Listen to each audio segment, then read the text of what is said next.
Welcome to my madness, ladies and gentlemen. So today, I want to briefly talk just a little bit about something that I've been seeing online that just bugged me and rubbed me the wrong way. So the new Marvel Unlimited membership kit has been revealed. For those that don't know what that is, Marvel Unlimited, it's basically a subscription service for Marvel comics. You can access them from your phone, from your tablet, from your computer, whatever.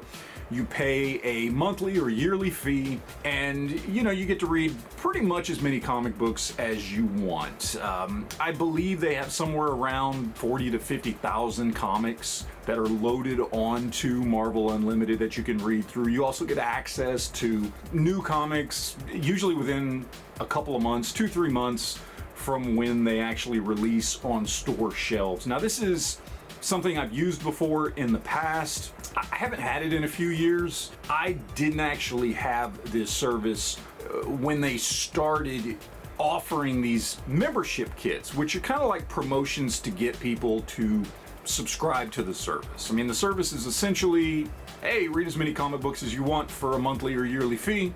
But to bring people in, they started doing other things, offering exclusive comic books, offering little tchotchkes, things like that. And in the last few years, they started offering up exclusive Marvel Legends. You've probably seen them. They did Daredevil, they did a Nova. I believe last year was a Moon Knight Spider-Man crossover figure, very similar to like Amalgam Comics, but within Marvel. And this year, they're offering a symbiote Spider-Woman. I believe she was a character from, maybe it was the Ultimate Universe, something like that, but doesn't really matter either way. And what I've been seeing a lot of since this New Year's membership kit was announced, which includes the figure. I believe this new year coming up is going to include a patch, a button, an exclusive variant cover comic, and just a couple of little things here. What I've been seeing from the general kind of Toytuber community on YouTube, on Instagram, on Facebook, a lot of places, is several people complaining this figure is not worth it, because to get this membership kit, you have to sign up for the $99 a year membership. And they're saying essentially this figure, which looks good, uses a modern style buck and comes on a retro card, but it's just one figure, it's all reuse, and it doesn't even come with accessories for $100. Is that crazy? And to those people who have been putting that out there into the Toytuber universe, pushing that out there onto their followers, I have just one question for you. Are you retarded? Like, seriously, I want to know if you're retarded or you just, I don't know, you just like making shit up. Like, I don't know what it is. Either way, I have to ask the question, because it's got to be one or the other. Because a very simple thing that I've not seen anybody mention yet, and I'm sure someone has, don't get me wrong, I just haven't seen it, is that you're not paying $100 for the figure. That's just a bonus. The regular Marvel Unlimited membership is $70 a year. You are paying an extra $30 for the membership kit, which again includes a patch, a button, an exclusive comic, and the figure.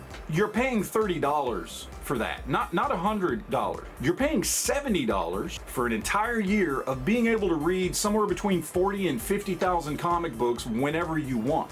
And I understand, because I am somebody who primarily focuses on toys. I grew up on comics, I read comic books for decades, and I still do occasionally pick up and read comic books, but I'm not as into them as I used to be. I'm 99% more concerned with the action figures than I am the comic books, especially given the state of comic book writing in today's day and age in 2025. So I completely get that a lot of people will look at this and say, hey, I just want the action figure. Cool, then guess what? This isn't for you, because you're right, it's not a $100 figure. It's at best a $25 figure. And guess what? That's about what you're paying for it.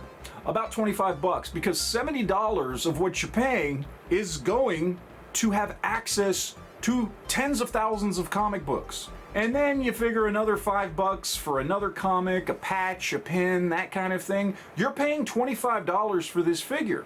If you can't see that, something's really wrong with you. And if you're pushing this out there on an audience of people and trying to make it seem like this isn't a good deal, you're either just blatantly lying or you're a retard. I don't know which it is. I get a lot of people don't care. That's cool. Again, not for you. If you don't read comic books, this is an easy pass. The figure's fine. It's a character that probably a lot of people don't even know, and those that do probably are already comic book readers, so this actually probably is a good deal for them. Thousands of comics, $70, and a figure? Awesome. It checks out. But make no mistake, this is not a ripoff. This is not a bad deal. It seems like because so many people just seem hell-bent on, I don't know, giving Hasbro shit or coming down on corporations anytime they can, and trust me, I get it. Nobody should trust a corporation, that it just seems like people just want to come up with reasons to be mad about something. I get it. It's the internet. You just feel like you need to cause drama all the time. I mean, hell, some people will say, I'm doing it by making this video, and guess what? You're probably right. But come on, with just a couple of brain cells rubbed together, you can easily see this is not a ripoff. This is not a bad deal. $70 for access to tens of thousands of comic books for an entire year is not a bad deal. If you buy comic books, you know that's a phenomenal deal. On top of that, paying an extra $30 for an action figure and some other things is also not a bad deal. The action figure is fine, but are you paying $100 for it? No. And if you're out there telling people that somehow this is a ripoff and not worth it, my default statement stands true. You're probably kind of a retard.